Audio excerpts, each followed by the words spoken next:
Deixa eu só dar um testemunho aqui, pessoal, que eu acho que vai poder ajudar muita gente. Claro, eu vou dar um testemunho em relação a uma coisa que eu lutei e que talvez a luta de quem está ouvindo aqui seja outra, mas o princípio vai ser o mesmo. Eu estava recebendo estudo bíblico para a igreja. Eu vim de uma família muito católica, graças a Deus até certo ponto, né? E eu conheci o evangelho na faculdade de medicina. Mas eu fumava, eu bebia, né? Fiz essa besteirada toda. Até tentei maconha, viu? Os colegas da faculdade usavam muita, né? Mas graças a Deus eu passei mal, né? Usando aquela droga. Então aí fugi. Mas bebia e fumava, e se não fosse evangelho, eu estaria talvez morto de alcoolismo ou coisa assim. E aí, quando esse colega que me estava dando estudo bíblico, ele me ensinou a orar. Eu não sabia orar, né? Eu sabia rezar, né? Tal.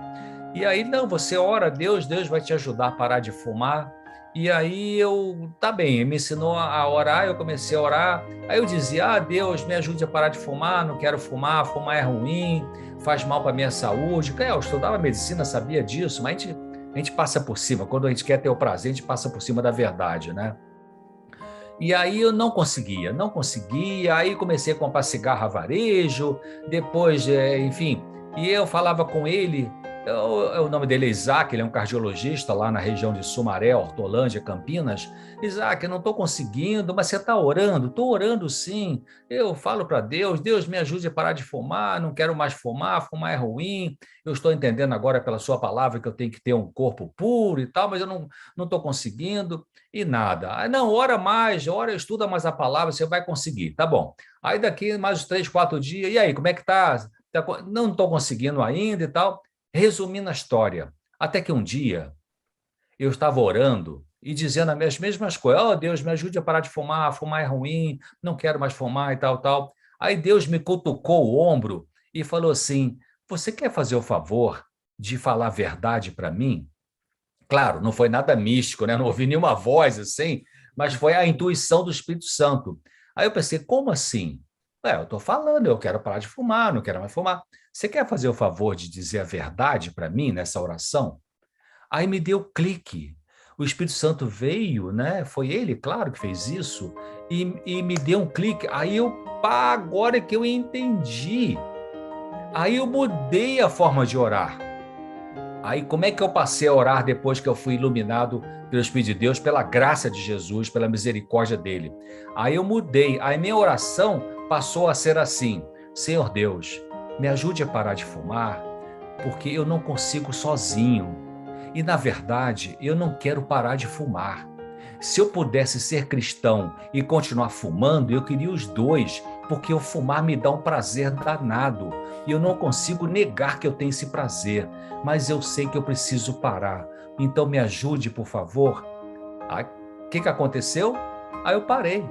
Por que eu parei? Porque Deus me levou para eu ser plenamente honesto, né? Admitir que realmente eu tinha prazer naquilo que eu estava dizendo antes, né? Eu não quero mais, tal, tal. Eu não estava sendo verdadeiro na minha oração. Então, use você aí que está lutando com pornografia, com seja o que for, seja verdadeiro com Deus.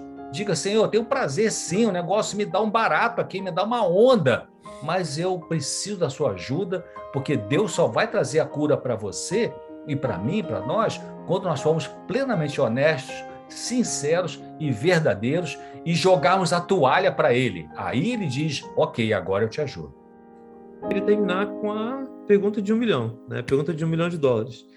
Como que a Aham. gente consegue juntar, doutor? Como é que a gente entende na mente? Como é que funciona isso? Como é que a gente consegue pegar tudo isso que a gente aprendeu e trazer para o lado espiritual? Qual que é a lição? O que que a mente pode ensinar para a gente dessa comunicação entre criatura, né, e criador? Como é que a mente entra nisso? Aham. A gente tem que pensar o seguinte, de que todo ser humano, ele é um ser humano espiritual, ou seja, tem uma dimensão espiritual. Pode ser o cara ateu, né? Não importa. Todo ser humano ele tem uma dimensão física, uma dimensão mental, uma dimensão social e uma dimensão espiritual. Algumas pessoas, na sua dimensão espiritual, vão adorar Buda, outros vão adorar Maomé, outros vão adorar o totem indígena, outros vão adorar a si mesmo, né? outros vão adorar a terra, a mãe Gaia, né, que alguns chamam, outros vão adorar sei lá, o sol, a lua, enfim. Mas todo ser humano tem uma necessidade de adorar alguma coisa. Por isso que Deus recomenda, vem adorar a mim, porque eu sou o Deus verdadeiro, o único Deus da Bíblia, né? Jeová, Yahvé, Jeová, Jesus Cristo, Espírito Santo, o único Deus verdadeiro. Então, não existe saúde mental sem a pessoa também desenvolver a sua espiritualidade, né? Espiritualidade é diferente de religião. Tem gente que tem religião, mas não tem espiritualidade. São pessoas que estão na igreja, qualquer igreja, inclusive adventista, mas são pessoas chatas, continuam chatas, irritadas, enfim, quer comandar, fica brigando para ter cargo na igreja, pessoas invejosas, né? Ou seja, na própria administração também existe isso, né? Qualquer nível aí da administração da igreja, tem, claro, tem os líderes que são muito orgulhosos, muito prepotentes, né? Muito metidos, né? Igual Jesus lidava. Jesus lidava com a igreja da sua época, né? Tinha isso, os fariseus ali, as pessoas que mais perturbaram Jesus não foram as pessoas do mundo, não, foram as pessoas da igreja, né? E líderes ali que não tinham uma espiritualidade. Então, quando Jesus curou, lembra que Jesus curou aquele servo do centurião? O centurião era um cara pagão, ele não tinha religião, mas ele era uma pessoa espiritual.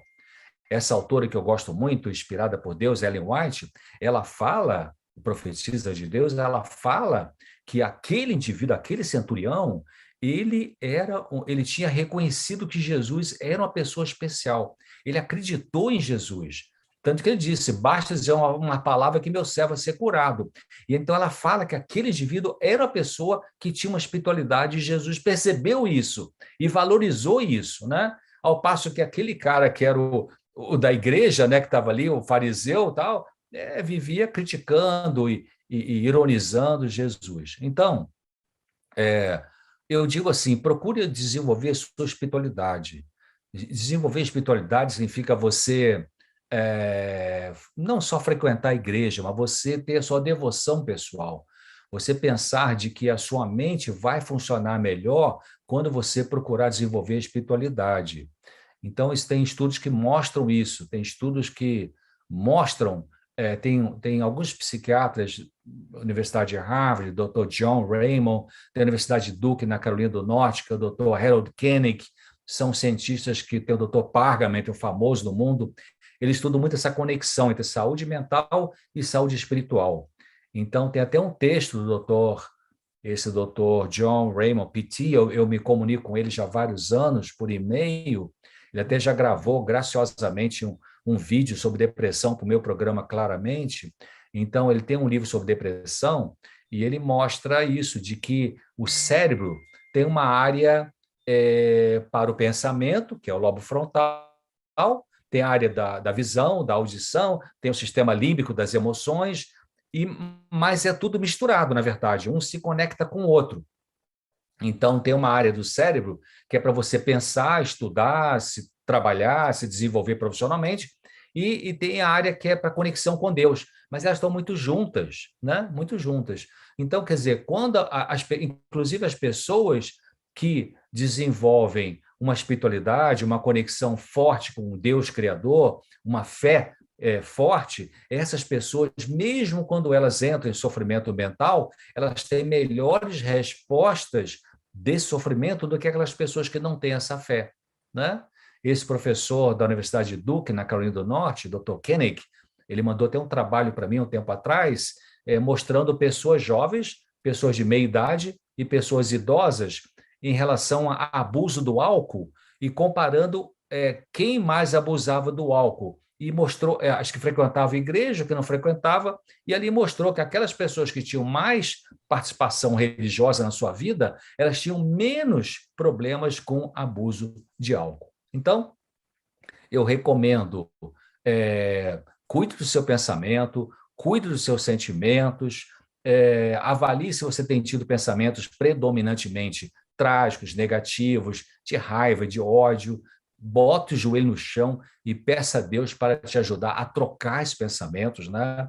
Vai lá em Ezequiel 36, Deus fala, vou tirar de você o coração de pedra e vou colocar um coração de carne. Quando a Bíblia fala coração, ela se refere à parte mais profunda da mente humana. Lembra que Jesus falou assim, é do coração que saem o adultério, o crime, a morte, tudo isso. Então, por isso que Jesus fala assim, Jesus não fala assim na Bíblia, me dá a sua mente, ele fala, me dê o seu coração, né? Filho meu, dá-me o seu coração. Ou seja, me dá a parte mais profunda sua. Então, às vezes, quando eu faço oração, viu, Pablo, e vocês que estão ouvindo, eu faço assim, Deus, toma aqui meu coração, toma minha mente inconsciente também. O que é mente inconsciente? É aquela parte que eu não estou pensando, aquela parte que eu não sei o que está ali dentro, né? Por isso que eu ofereço a Deus tudo, a mente consciente, a inconsciente, o que eu sei, o que eu não sei, né? Tanto que tem um salmo que diz lá, expurga-me ou purifica-me dos pecados ocultos. Ocultos aonde? Nessa parte da mente que eu não tenho acesso a ela a hora que eu quero.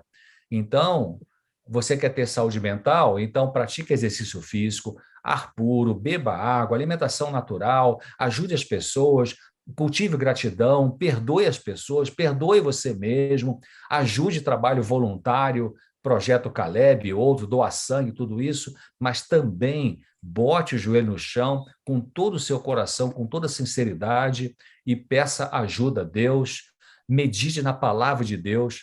Tem um texto de Ellen White que ela fala assim, a palavra de Deus é a única coisa estável que nosso mundo conhece. Em outro texto que ela fala, a palavra de Deus ela corta as concupiscências carnais. Olha que interessante. A palavra de Deus corta. O que é concupiscência? São desejos desenfreados. Então, você está viciado em pornografia, que está escutando aí, gaste mais tempo com a palavra de Deus, gaste mais tempo em oração, porque você vai ver que aquilo... Queridos, a graça, quando Jesus fala assim, eu vos dou a minha graça, graça não é uma coisa teológica com uma nuvem assim. Graça é um poder, graça é uma energia, graça é uma coisa que quando pega em você, ela faz uma mudança em você, até biologicamente, muda a neuroquímica cerebral. Mas como é que você vai conseguir ter essa graça para mudar sua neuroquímica cerebral, para você vencer o seu vício? Quando você gastar tempo com Deus, quando você gastar tempo com a palavra de Deus, quando você gastar tempo em oração. Para terminar, eu quero deixar 3 coisas que a Ellen White recomenda a gente lembrar para a gente todo dia, e eu tento lembrar essas coisas todo dia. 4 coisas. Primeiro, você diga para você cada dia, hoje é dia de eu lutar contra meu eu. Como assim? Sei lá, não sei, vício em chocolate, vício em pornografia, vício em qualquer coisa. Hoje é dia de eu lutar contra o meu eu. Segundo, hoje é dia de eu me dedicar à oração. Terceiro, hoje é dia de eu crer nas promessas gerais da palavra de Deus. E quarto, hoje é dia de eu acreditar que Deus cuida de mim de uma maneira pessoal. Preste atenção. Olhe no final do dia, quando você deitar, preste atenção. E você vai ver, ao longo do dia, né, você vai ver que Deus vai colocar alguém para fazer contato com você. Alguma mensagem chega na rede social, né? É Deus que está querendo te dizer alguma coisa. Claro, aquele cara, o diabo, também vai fazer isso, né? Que ele quer copiar tudo de Deus, só que negativamente. Então, você que está lutando com vício da pornografia e você decidiu entregar isso para Jesus, com certeza vai chegar 10 textos, 10 links de pornografia no seu celular para você abrir, porque aquele cara não vai querer que você pare com isso. Então, joelho no chão, a palavra de Deus, seja honesto na tua oração com Deus e Deus vai te dar as vitórias.